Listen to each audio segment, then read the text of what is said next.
Hey everybody, it's Jason Leister from ClientSuck.net with another episode of the Client Insider. Today is going to be brief and to the point. It's going to be about how to answer the question, what do you charge?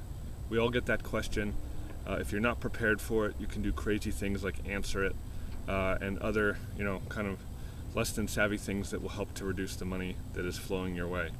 What do you do when someone comes to you and says, hey, we need this done, what do you charge? A lot of people will actually answer that question and go through their list of fees for each particular service that they offer. I think that's kind of a crazy thing, especially if you want to position yourself as more of a professional and not just somebody who does stuff like a vendor. Those people tend to have their fees minimized and tend to be pressured into quick turnaround times and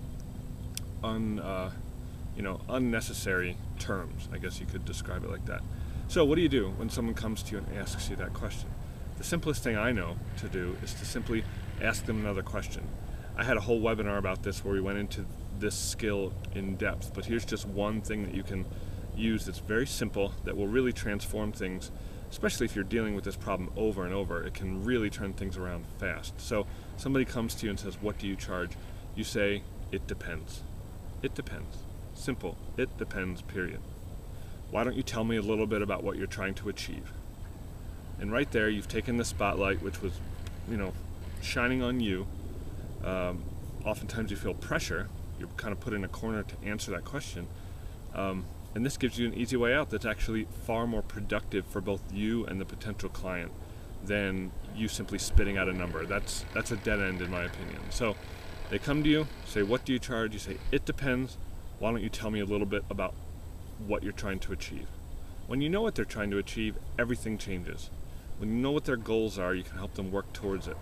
When you know the big picture and what's important to them, they don't just want to know what it's going to cost. You can really broaden out what you talk about with the client and really be perceived as more of an expert and a deliverer of value even before the sale.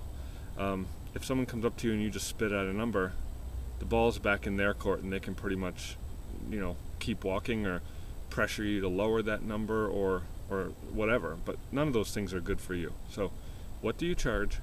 It depends. Why don't you tell me a little bit more about what you're trying to achieve? If this kind of stuff makes sense, this is what is discussed every day in the client letter. You can click the link below to subscribe. Either way, I'll see you next time for another episode of the Client Insider. My name is Jason Leister from ClientsSuck.net.